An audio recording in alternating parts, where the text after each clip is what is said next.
We really enjoyed your video. Tell me about yourself first. Yeah, How did you get in? so my name is Ali Mashadi, and I'm actually just starting medical school in September. Aha, So yeah, I'm quite just starting my career. I graduated from the University of Minnesota, and that's where I started working with Dr. Sami Saeed and doing a bunch of other CT surgery activities. And fortunately, he said, "Yes, Ali, let's do some research together." And for the past 5 years, we've been working together and publishing. good. Tell me what have you published? Yeah, so far we've actually published over 50 research items in the 5 years, 40 being from manuscripts and then the CTSNet videos and then 10 abstracts. So of course the CTSNet videos showing, the broad congenital cardiac surgery defects and repairs, replacements. But in terms of papers, we've done a lot of multimedia, the MMCTS videos. So that's kind of a big portion of it, as well as we've done a couple of retrospective reviews in which the first one was on cord striatum sinister. That was my first publication as a senior in college, and then phrenic nerves and a bunch of case reports. Cool. How did you get interested in cardiac surgery? Yeah, I had a couple of family members that had cardiac surgery. My both grandfathers, they had quadruple bypasses in their 50s. And then an uncle who had some complications after cardiac surgery. My cousin who he had transposition. And so I guess throughout my life, I've kind of seen cardiac surgery, and that's kind of where the spark kind of developed. And then once I got into college, of course, the University of Minnesota and their cardiac surgery department, I was able to shadow and such and kind of develop my interest further. You're aware that the department in Minnesota has a long distinguished history going back into the 50s. Um, Yeah, yeah, the Norman posters Shumway, are Norman, everywhere. yeah, Norman Shumway trained there, and another guy who was a fantastically good surgeon who was in practice named Fred Cross. You know what a pump sucker looks like. That's the actual name of that is the Cross Jones sucker after Fred Cross. And Newman Wangenstein was there, the great chief of cardiac surgery of his era. It was pretty cool. Being around the University of Minnesota have much to do with your ideas about getting into heart surgery? Well, now looking back, maybe because maybe it was a subconscious thing, but yeah, definitely. I know the University of Minnesota, I mean, I see the posters everywhere. Even right now, I'm right next to the Lilly High Heart Institute. And so it's definitely, you know, one of the programs that when you say Minnesota to a cardiac surgeon, they're like, okay, yeah, I know Minnesota. And they're able to say, oh, yeah, do you know this person or this? So yeah, it's definitely maybe subconscious. It was leading me towards cardiac surgery. I think it was Lilly that published the article about cross circulation of mothers and babies with congenital heart disease. Yeah. Uh, and Shumway quipped that Dr. Shumway quipped that was the only operation that could have a 200% mortality. That both the mother and the child could die. That's typical Shumway stuff. So Yeah. then how did you run into Sammy? Yeah, so when he was here, I actually saw a bunch of CTSNet videos, and CTSNet really was my ability to see, before going into the OR, really seeing what does cardiac surgery actually look like. And from that, I mean, as you know, Dr. Said, he still posts so much. And so his name just kept on recurring. And I realized, oh, he's also at the University of Minnesota. So let me reach out and see if we can work together. And very fortunately, he was like, yes, let's work together. And for the first about year and a half, he actually thought I was a medical student because no one, I guess, has a real desire to go into the congenital sphere unless they're more in tune with cardiac surgery. And so he Right. thought I was a It's a medical late student at first. It's a late decision, but you got into it early, huh? Yes, there's still a lot of years before I can make that decision, but definitely it's seeing these different pathologies, it's definitely intriguing. Have you had an opportunity to actually wash your hands yet, or is it? Not yet, not as of yet scrubbing, but definitely in the OR. Yeah, that's kind of peering over the anesthetist, the drape. That's kind of been my experience so far, and seeing the heart. That drape is called the blood-brain barrier. Yeah. Uh, You and Sammy decided to do something on the Ross operation, huh?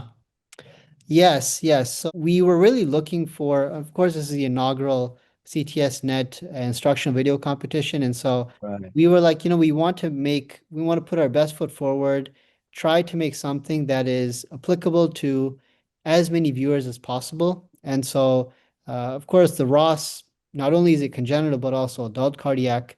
And so we thought, okay, that's a perfect topic. And the real emphasis on how to make it really was to again try to make sure everyone understood. And so that's why, we kind of went back and forth, and it took about a month or two to really perfect it and make it the way it was, It so that shows. students can understand it, even attendings, and kind of every discipline can understand what's happening. Where are you going to go to medical school? Yes, I'm actually going to Bahrain. So I'm going to um, the Royal College of Surgeons, Ireland, Bahrain campus. I'll be going in September. First time really leaving the country and everything, but I definitely do think it'll be a really good experience. And ultimately, born, raised in the United States and have family in the United States, and Right. love to, come back here, do residency. And so I'm going to try to attend as many conferences as possible to kind of make sure I get my name in the US still, and of course publish. So we'll have to see what happens. Right. Well, it's a long road, Yeah. and even now it's 6 years. I was a resident for 9 years because in my ancient day, you had to get your boards in general surgery Yeah. and then go on and do cardiac. And so I did 4 years of general, 2 years at the National Institutes of Health, and then 3 years at Stanford. I'm a sort of a loner, you know. I was really impressed with the professionalism of your video, though. It really covers the material thoroughly. It is wonderful to watch. It's articulately put together, and it's a real outstanding piece of work you guys did. So you should be very proud of it. Thank you. Yes, and I think a very common question I do get, understandably, is, when they find out that, oh, you're not in medical school as of yet, and they're like, well, you have name on things. Did you just make Dr. Said laugh once and now he's just putting you on things, or do you actually contribute? And so I actually do the editing of the videos. So I get that raw 6 to 8 hour, operation, and sometimes even longer, for Norwoods and switches and such. And then edit it to that 6 to 8 minutes on CTSNet or other multimedia platforms. And then the narration is really from, discussions with Dr. Saeed and getting his knowledge and wisdom, as from years of experience, why a certain approach was used, and the advantages, pitfalls of that approach. And so it's kind of a team effort, but definitely I think that's something I want to make sure I kind of Don't state, lose it. No, because it's good. yeah. What software do you use to edit? I use iMovie. So I was kind of bred into the Apple Mac era. And so Yeah. iMovie is something I remember learning in elementary school. And so I kind of just become very familiar with it. I know there's some Windows softwares, but I've never experienced that. So Yeah, yeah. The guy who, if you look at some of my videos, the man who does my editing uses the Windows stuff, and he's a professional video editor. I mean, that's what he does yeah. for a living, and he is a master craftsman, and it's really fun to do it. But your video is very well. I thought it was done by a pro, and I guess maybe you're the pro that did it, huh? So that's a good thing. One of the things I think is going to happen is that young trainees are going to increasingly turn to video to learn surgery because if in the course of a career, as a resident, you're going to see maybe 10 mitral valve repairs in your whole, and if you see 10, you're at a place that's doing a lot of mitral valve repair because off doing thoracic and I mean, you can't, and it's how many you get to see, but you can see 10 mitral valve repairs that are well edited on a video in a couple of, in an evening. Great, massively increase your knowledge base. And when the videos are done directly through a 2x loops, the same view that the surgeon has, it's very compelling, I think. I think it's going to be an increasingly important part of training. The difficulty is getting it edited. There will be more and more guys like you that I was laughing when you said you learned iMovie when you were in grade school, because when I was in grade school, they just barely had books. Yeah. Long, Yeah. long time ago. Um, Yeah. but I mean, now video will get increasingly important for residents to understand, and young people and people who are in practice that say, "Oh, holy moly, I got to do XYZ tomorrow. I've only done three XYZs, and I want to go look at some. I'll go to CTSNet, and there's a list of 10 XYZs, whatever that is. That you can look through them and check out, or make sure you have it clearly in your mind what you're going to do. But I think they'll stay on top until there is a way to do simulation. Yeah. Just like Top Gun and Red Flag were the schools to teach fighter pilots how to fly airplanes in combat, until simulation got so good that every aspect of combat flying could be reproduced in a simulator. All due respect to fighter pilots, it's a mechanical device, and it's got certain forces acting on it, and it's all physics. Whereas patients can be so different and so difficult, and so just different kinds of tissue and different experiences and different anatomical variations. And I think video is going to be the best way to understand it for a long, long time. Yeah, I fully agree with that. And even outside of just, regular day-to-day things, now if you get a flat tire, you can go on YouTube and say, how do you replace a tire? And so I think videos, particularly in cardiac surgery, I feel as if, although again, I'm still very much learning, I feel as though I know some of these steps. I know, okay, bicable cannulation. Okay, what should you be looking for this or that?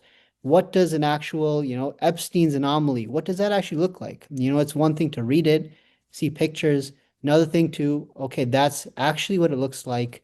And again, like you mentioned, with the loops and everything, you're able to visualize, the entire structures, everything. So I 100% agree with you. I think video is going to be, until you can actually, do some sort of simulation and practically do the operation without doing it. I think video is going to be the way to go.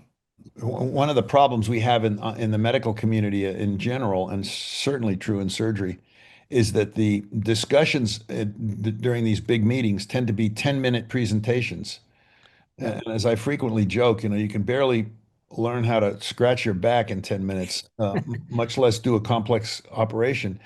And so you really need to, if you want to learn how to do an operation, you need to spend time with a video like the one you did on the Ross, and then see five other Rosses, Yeah. and then you probably have a better idea of what a Ross is, what's involved in performing a Ross correctly than you would if. Have you seen any of Dr. El Hamamsi's videos of the Ross? Yes, yes. So I know he's, of He's a course, master surgeon. yeah, he's trained from, Dr. Yakub. So Yeah, he's yeah. the, kind of the go-to. So I know he definitely publishes a lot. I've read his papers as well as a couple of videos that he's introduced. Yeah, definitely I'm familiar with his work. Yes.